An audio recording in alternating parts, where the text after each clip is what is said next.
Well, take a look at this now. The charred debris is all that's left after flames raced through an historic covered bridge in Bucks County.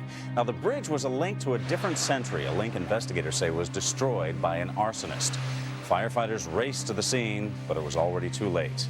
The antique span known as Moods Bridge stood on Blooming Glen Road in East Rock Hill Township. There are now only 12 covered bridges left in Bucks County.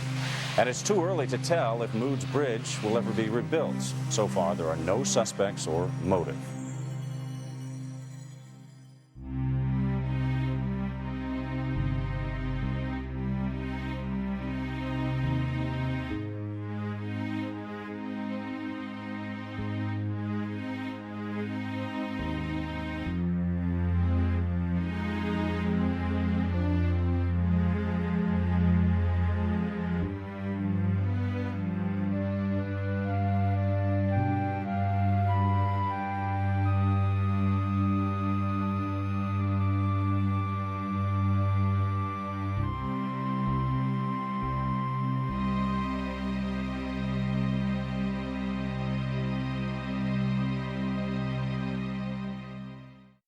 They filed into the Percy courtroom one by one. 6 young men, ages 20 to 21, confessed to 4 criminal charges: arson, conspiracy to commit arson, criminal mischief, and the conspiracy to commit criminal mischief.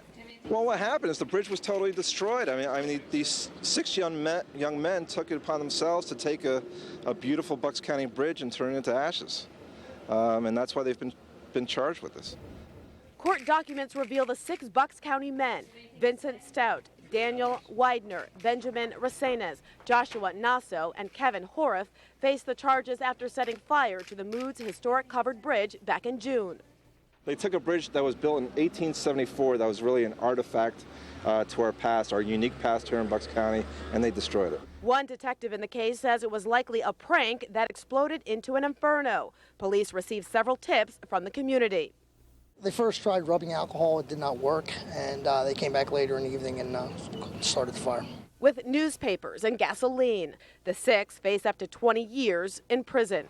Here, 6 young men destroyed a piece of history that represented an outstanding bridge architect and designer, that represented 19th century artisans that just did a magnificent job in the way the bridge was put together.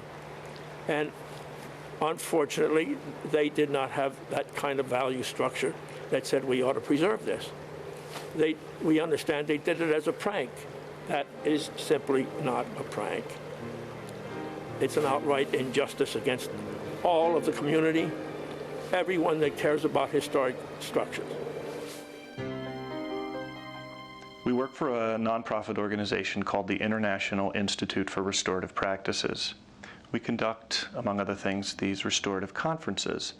And really what a conference is in the wake of a crime or a wrongdoing, we bring together the people who have been affected by that. Everyone who's been involved, the person who did it, the person who saw it, the people who are affected, and we give them an opportunity to talk about what happened and what impact there was on each of them and what they all need to move forward and how the harm can be repaired to the extent that that's possible.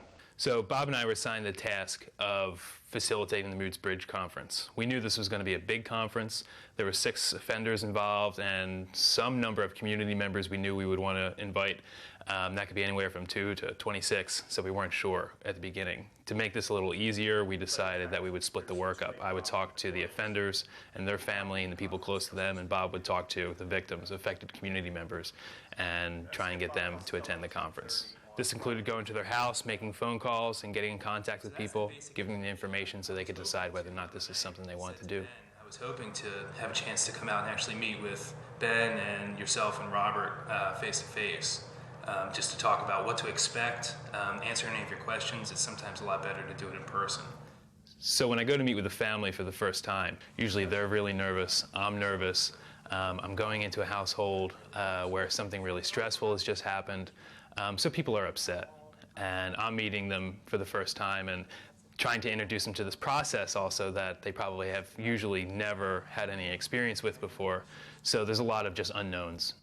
When we met with the community members, the people who were affected by this, One of the things we wanted to find out was, in what way were they familiar with or connected to the young men responsible for this? I grew up in this community, and it's really got quite a small town feel, and just about everybody knows everybody. And so the likelihood that they've crossed paths before we thought was very great. And so it was important for us to figure out how, if at all, these people had known each other before. Oh, actually, I had one of the boys in class. I didn't know the other boys specifically. I know, some of their families. I was shocked when I heard the names of the boys. There's kind of this interesting balance, because while there's this big part of the community that's been there forever, there's a growing portion who've moved there recently, and most of them came because they wanted that small town feel. And some specifically chose the area because of the bridge, that among these regular sort of paved roads, they're just sort of popping out of the middle of nowhere is this covered wooden bridge that's in the middle of a community park. The traffic actually goes across, and it's a big part of what that community in that particular area is about. The first spring that we were here, the people started, the opening fishing day was April 15th or something. And it was the first spring that we were here. And they actually had tents set up, and they had like campfires, and people were camping and fishing by the bridge. And when I showed this painting to someone, they were like, oh, that's like a fairy tale. That's not true. And I said, no, this is really, really what it looks like. People fishing by the bridge. A big part of preparing people for the conference is really just asking them the questions that we're going to ask them during the process itself. So what happened? What were you thinking about at the time? How do you think people have been affected? Just giving people a chance to practice going through that, and also just to let them know what to expect so there's no surprises on the day of the conference. We'd met with everyone, and we got them to tell their story. And for many of them, it was a different sort of a question and a different way of looking at the incident than they had looked at it before. I agree with that too, because I said there was one letter to the editor that was really harsh. I mean, really harsh. And I thought, who is this person? Because they mentioned not just my son, but he mentioned the parents in there. Who is this guy to judge me? He has no idea who I am. I don't even know who this guy is. Who the heck is he to judge me? And what I've done raising my kids. Did he go look at my son's academic record and realize he graduated in the top 10% of his class? That he was able to get into the college that he wanted to? That he had a job all throughout high school and college? He doesn't see those things. All he sees is a burned down bridge. And he thinks that these guys who did it were a bunch of hooligans.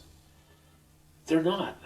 They're not. And I know that because I know all 6 kids, but conversely, I can understand how he feels. It just gave them an opportunity to process it a little bit. And we believe that even if they decide not to come to the conference, that just asking those questions makes the visit worthwhile for people. And then, after that, we explain what a conference is and what typically happens. We answer any questions they have, and then we ask them if they'd like to come to the conference and participate.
This is an opportunity for everyone here to gain a shared understanding of what happened, how people were affected, and how the harm can be repaired. I'd like to start with Vinny. What happened? We all went to see Dodgeball, the movies, and after that, we all went back to Naso's house. We hung out there for a while, and then people started talking about what we could do. We were sitting around there just talking and hanging out. And when the idea came up to light the bridge on fire, I guess someone got an idea to get gas, to try burning it down with gas.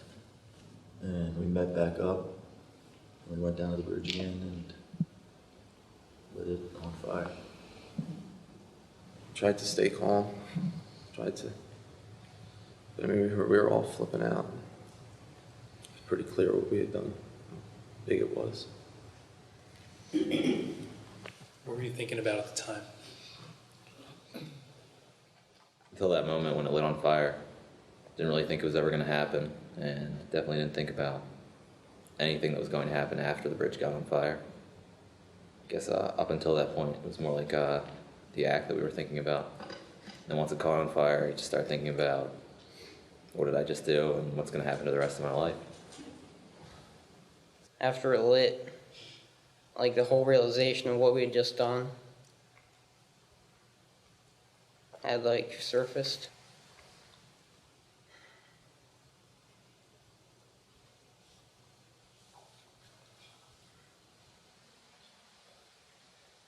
And it was just fear and regret. Felt bad about it, especially when all the media coverage hit about the bridge and all the outcry from the community about how much they loved it and how much it was important to everyone. And you just felt horrible and wish you could go back to that day and change everything. And like it's on your mind every single day, like no matter what. What have you thought about since? I think about it like every hour basically since. Just why do we do that? Just think about how I disappointed everybody I know. It's not a good feeling when everyone you know is disappointed and you let them down. And every day I replay the situation in my mind, and I can just pick out so many spots where it would have just been so easy to put a stop to it. And I just can't understand how I didn't, and I get mad at myself. I wondered why we didn't think through what we were actually doing and think of the consequences. Who do you think's been affected by your actions and how? People really cared about that bridge and really kind of symbolized this town. It was kind of the big thing in the area, and they don't get to go across that bridge and see that bridge anymore, and it's kind of just gone forever. I've got little brothers that look up to me. I feel like I've let them down. I'm a bad role model. My parents have to go through this with me as well. I hate that. My mom cries all the time. John, what was your reaction at the time of the incident? It was nothing like standing there at 3:30 in the morning and watching the bridge collapse and burn. And look at those firemen who weren't much older than, or some of them aren't as old as these fellas, fighting that fire and the jeopardy that they were placed in. The fact that they didn't have water to drink, we took care of that. We got Clemens open, took bottled water down, and the bridge was gone. And then the next day, it was as if someone had passed away. The whole area was like they were going to a funeral. My husband and I moved here, not just because of that bridge, but because we wanted that small town feel. We moved from Northeast Philadelphia because we wanted this. We wanted community. And kind of a piece of that was gone. How do you feel about what happened? Well, when I found out in August who had burned the bridge, I was as shocked and sad as when I found out that it had been burned. I've been a teacher in the community for 22 years, and I've taught some of these young men, and I'm a mother as well. And my heart bleeds for the pain that has been caused by the choice to destroy a beautiful landmark that meant so much to all of us. They say it takes a village to raise a child. Sure makes it look like our village doesn't do a very good job. And that hurts me. I'm a learning support teacher. I'm with children. I've been with children for 21 years who don't have the opportunities that you young men have, do not have the parents that you all have. And you still made a really horrible choice. Thinking, wow, somebody actually went and burnt down the bridge, a part of a staple of our community, something that was different, unique to our part of the nation, something special about this part, Bucks County, Pennsylvania. Something that was special was gone. What's been the hardest thing for you? I think today, as I hear each of you speak and see the potential that you all have, and I'm not angry, it's hard to be angry at you, because I can see how those things can happen. I was a teenager too, but I don't think I'd ever do that, but stupid things happen, but so it's hard to be angry at you, and I don't know where to put that anger, and I think that's what's hard. And just like what's going to happen to you guys, I don't know. And it's such a shame, and I really hope that there's some good that comes out of this some way, somehow. Sandy, can you tell us what this has been like for you? It's been very devastating to our family. We see the hurt in the community. So it's very painful to go about your daily chores, going to the bank, going to the post office. He was so distraught over what had happened that night. And he couldn't tell us because he was ashamed and disappointed. And it was just eating at him so much he didn't have that little jokester in him anymore. You think about it all the time. You don't sleep. Your stomach's in knots all the time. I'm scared for my son.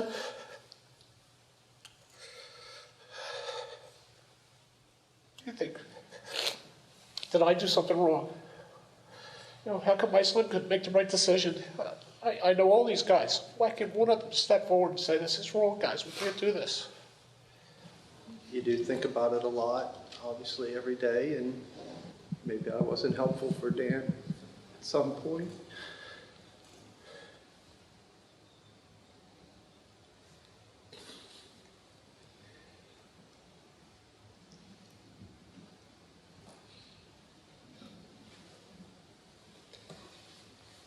Because I care about him, and I know what potential he has to be something very special and to give back to the community. And I feel bad about that aspect of it.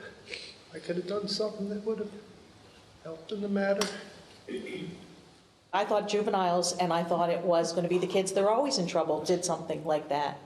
And then the shock of finding out that my son, and the friends that I was pleased that he had and has known since kindergarten or early education, early years, that these boys did something so thoughtless and possibly could have been dangerous to firefighters. I was baffled, and I still am, how they made a choice like that, because they're all good guys and they're all intelligent and just hurt. What do you think the main issues are? I think the main issues are the bridge probably trying to be rebuilt. The other issue is just my son's future. He had a goal, what he wanted to do with his life. I just hope he can still get there. The main issues are that they poured gasoline on a historic landmark and lit it on fire without any forethought. And there has to be some kind of repercussion. I think they need to pay restitution. And I think they all would agree. But I don't think that they should be punished so that their futures are ruined. Another thing I see is community healing. I think that's a very real issue. I'm praying that the community will be able to wrestle with the anger and release that anger, because it's going to serve no purpose other than to damage the person who holds it. I want these young men to be able to know that their future does not need to be defined by a mistake. They can move on from this. Life can continue. Vinny, is there anything you want to say at this time? I know I'm sorry. I know we're all sorry. We all regret doing it. And anything that we can do to try to make it better. I mean, I'm pretty sure we all want to do that because we don't want to feel this the rest of our lives. Really hits home at something like this. Like Miss Smith, I had her as a teacher. Even like a couple months ago, I was looking back at stuff I did in her class and poetry, and I'm sorry to disappoint someone like that. She's a great person. We just have to take responsibility for our actions. And just try and move forward and do whatever we can to try and repair the damage that we did to the community, to our families, to everyone. John, what would you like to see from today's conference? I want you guys to start to be builders. You got to build yourself up. You got to build your families back. And you got to, no matter what happens, you're going to have to look at it as a tough job. And I am really concerned that you are us. I really want you to succeed. What do you guys think about that? We don't want to let this define us. So we want to try to make something good of it. I think we all realize what opportunity we had with our lives and how we wasted it. And I'm almost 100% sure that none of us will ever be a destroyer again. Laura, what would you like to see from today's conference? I too, like many here, would like to see the bridge rebuilt, and I don't know what is needed for that to happen. If restitution needs to be a part of that to make that possible. But more importantly, each of you has a gift, maybe more than one. And I'd just like you to use those gifts to benefit the community, the future of this community. What do you think about those things, Vinny? Definitely think we should pay for a lot of the bridge because it's not something that would have needed to be paid for before.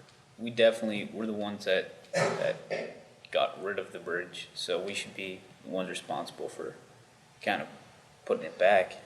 But I don't think we'll be any help if we're, locked up. I don't see how we'd actually be able to help anybody and help people heal from that. You got to get outside the box, Joe. You're not uneducated. If you go to someplace and you have to spend a little time, try to help somebody while you're there. You know? Because there's going to be a lot of people, a lot less than you.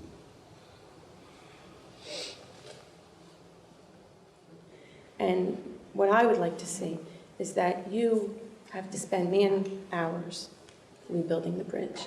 That you have to be there when the first nail goes in, till they're opening it up with a grand opening.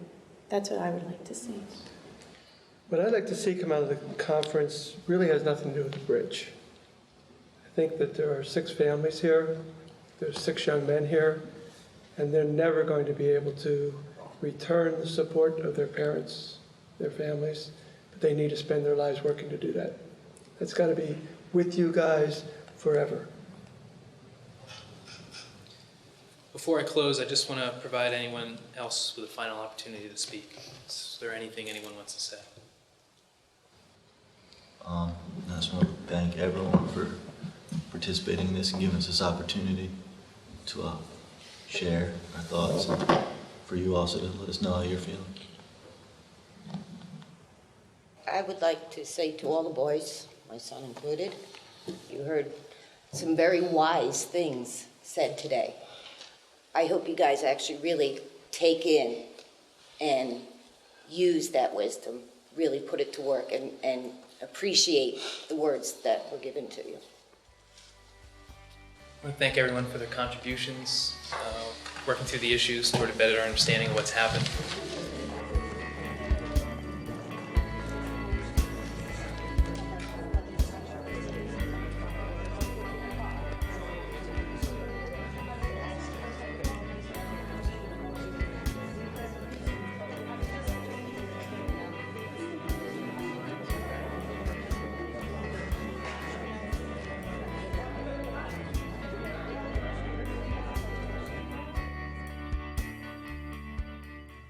I really think we got a better understanding of how people in the community were affected and how they were feeling, and even some ideas on how to kind of make things as much as we can better.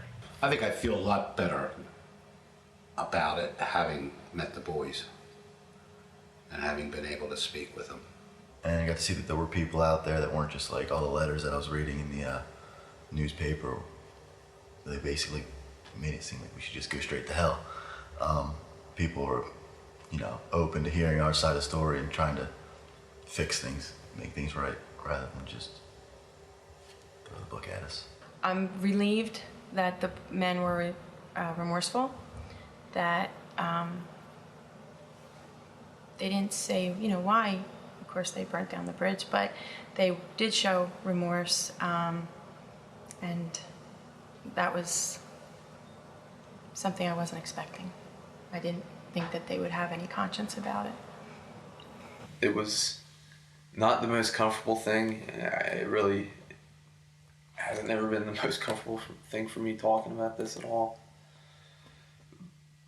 But I mean, as uncomfortable as it was, and seeing some of the emotion from my parents and other people's parents, it was very helpful. They got a better appreciation of seeing some raw emotion from their parents that they probably hadn't seen before. I know I got very upset during the conference, and it really hurts me to see my son in this kind of trouble. It's very upsetting, and I was able to let that out, and I don't think he's ever seen me like that before. So I think that's good for them. They got to see how much it affected people in their lives that they love. You could see shame. And as I observed the conference, you could notice as the conference went on that as the community people began to talk to the boys, their countenances changed.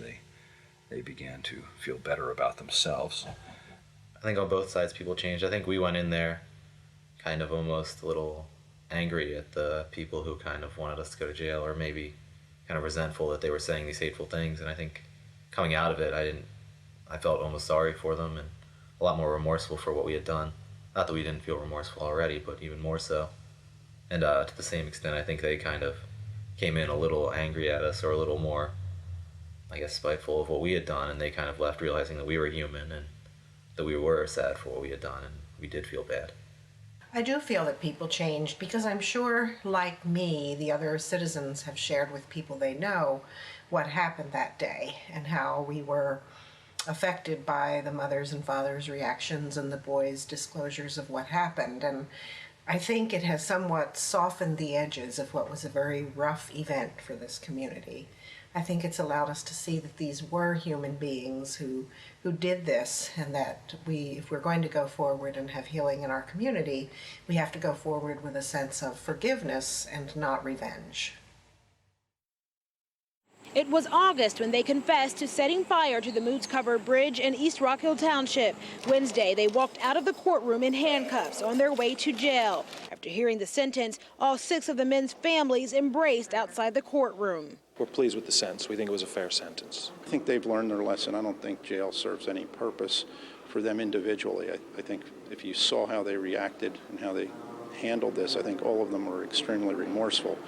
But as the judge pointed out, there are many other considerations. All 6 pleaded guilty to arson and related charges. For that, they'll spend the next 18 days to 23 months behind bars, the length of time depending on their conduct. Then each will be on probation for 5 years, during which time they'll have to pay full restitution of the $400,000 in damage, more than $66,000 each, and they'll complete 1,000 hours of community service. Bucks County's Chief Deputy DA is pleased with the sentence, but says the community can never get back such a historical loss. It was a horrific crime. I mean, this really hurt the community. This was a historic bridge. Even if they pay back the restitution financially, we're not going to get this bridge back. We're not going to get the history back. The sentence was a good sentence. You know, it shows that there should be some punishment for the burning of the bridge, but it also shows that the judge understands that there are certain mitigating circumstances, that these men were good men, they were good kids. They contributed to the community prior to, and hopefully they can contribute to the community once they get out. The judge based much of his decision on a video the men made in October apologizing to their parents and the community. That was something that's unusual, really interesting aspect of this case. They opened themselves up to members of the community who were angry with them for what had occurred. So why did they do it? Well, not one could give a clear answer, but they'll have at least the next 18 days locked away to think about it.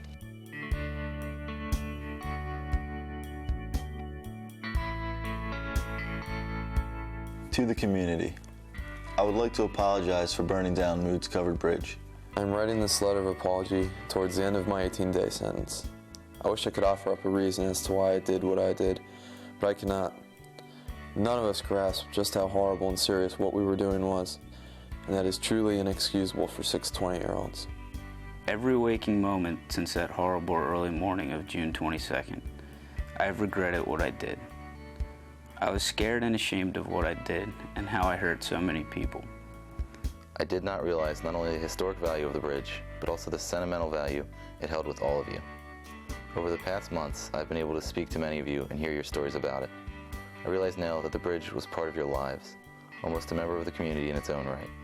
I want to say that I'm eternally sorry for what happened June 22nd, and I also want to say thank you to everybody for their support and forgiveness. I will carry that with me the rest of my life and be proud of my ties to such wonderful people. I hope that over time the community will be able to forgive me for what I've done, and once again I am sorry.